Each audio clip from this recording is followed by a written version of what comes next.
A warm welcome to our YouTube channel, Divine Race SSPS INC.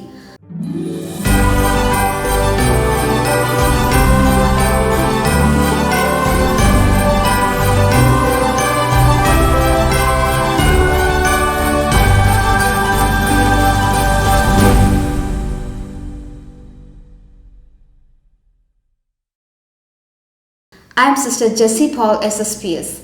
Today, I'm going to reflect with you all about Advent. Advent is the story of a wondrous moment when God entered our world to make things right. The birth of Jesus Christ, the Son of God, 2000 years ago, shows us the depth of God's love for us.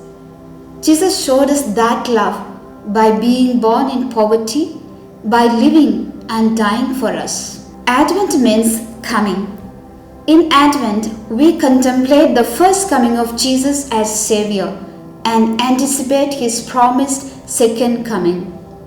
The historical origins of Advent are hard to determine with great precision. According to Saint Gregory of Tours, the celebration of Advent began in the 5th century when Bishop Perpetuus directed the people to fast 3 times per week starting from St. Martin's Day on 11th November until Christmas. Eventually, similar practices spread to England and to the other parts of the world. Advent is at hand, and in the church it's a time of waiting.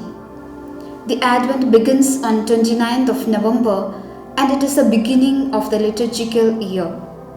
The 4 weeks of Advent are observed around 4 significant themes in order to help us to wait, watch, wake up and welcome. www.coming. The keeping of an Advent wreath is a common practice in homes or churches.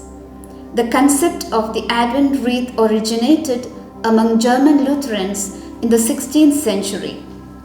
The Advent wreath is adorned with candles, usually 3 violet or purple and 1 pink.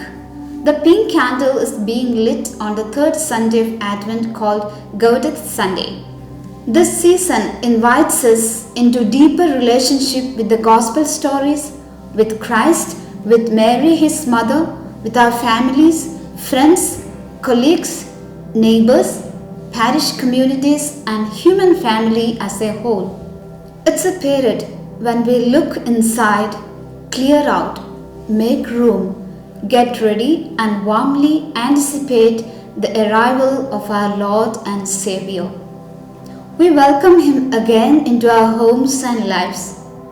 God loves us so much that He wants to come and be with us. God never stops coming to us, and Advent is the perfect time to acknowledge this reality. At this point of time in history, the most poignant is the communal experience of watchful waiting shared by the world as we seek cures, treatments and vaccines to fight COVID-19. We are living through a turbulent time where we oscillate between hope and despair. We have plunged into uncertainty with a global pandemic threatening the health of millions, political viewpoints severing relationships, protests and demonstrations calling for justice, alarming administrational strategies that threaten the welfare of common man and curtail of the constitutional rights of citizens, etc. In all this, we experience too deeply what it means to be watchful and alert. As human beings, we feel anxious. At times we are frightened, insecure and overwhelmed, although we have many reasons to thank God for. We are in need of healing, physically from a virus that has claimed too many lives, emotionally from strained and severed relationships, spiritually from the fatigue of doubt and fear. This scenario draws us to remember that Jesus was born into a world facing disorder, oppression and fright as well. People then, as now, longed for a Messiah who would save them, bring them wholeness and healing. In the face of uncertainty and conflict, Christians reclaim the Christ child who brings us together, heals our hearts, and calls us to bring light into darkness. Advent is a festive time that helps us reflect more deeply on the choices and practices that take us to our true home. So, what is our true home? And how can we reclaim it during this season of Advent? Ever since our primordial parents were banished from their idyllic garden, humans have been yearning for home. When the Hebrew slaves were in Egypt, God saw their misery, heard their cries, felt their suffering, and sent Moses to lead them home to a land flowing with milk and honey. The people of Judah mourned in lonely exile in Babylon, separated from family, their temple, their familiar songs and liturgies. They longed for home. Longing for home is deeply embedded in the human psyche. It is an innate hunger, buried deeper ever than our memories. It's a yearning for the best of what has been and the anticipation of what can be. But that longing for home is more than a desire for a place or a pleasant memory. Home is a state of being, of belonging, of becoming.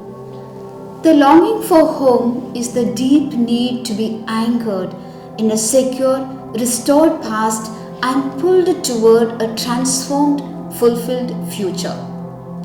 That yearning for home is God beckoning us toward wholeness, belonging, and participation in God's present and coming reign. Advent is a season of remembering and preparing for home.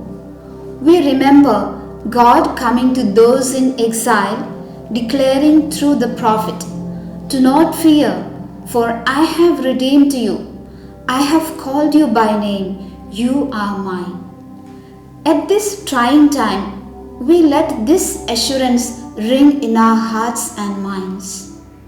God entered into humanity's exile as a vulnerable baby whose birth home was a cattle stall. God enters our waiting, tabernacles among us, and claims even smelly stable as home.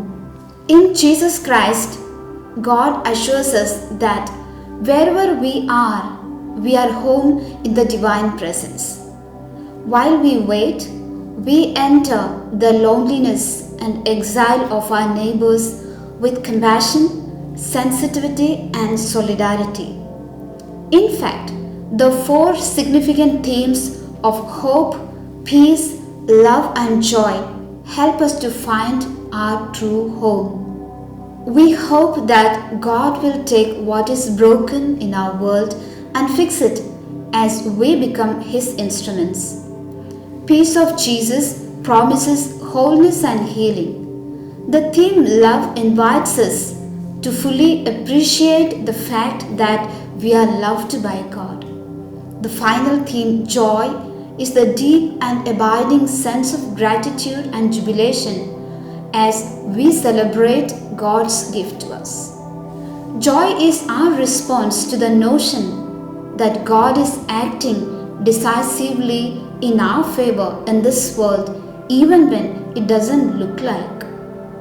We are also blessed with Advent tips to observe the holiness of the season as we choose to be different. You may listen how the presence of the sacred is pulsing through this divine gift and the flow of your life. You may make use Advent as the antidote for both frenzied concern and cold cynicism. You may allow yourself one day during this Advent season to listen to the rise and fall of your energy and desires. You may choose to ask yourself, what is my deepest restlessness?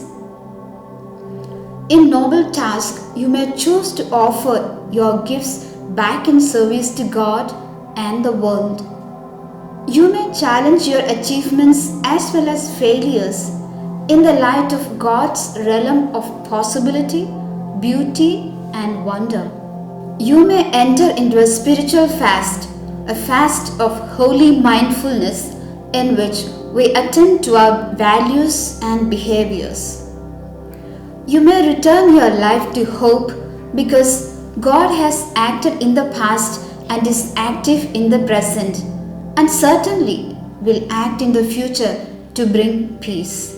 You may learn to expect more from you and less from others, like our Savior Jesus Christ. During this season of Advent, let us rejoice in the wonders of a God-filled universe. Let us embrace the exuberance of incarnation. Let us embrace the divine restlessness that calls us to make way to our real home. Wish you all a fruitful season of Advent.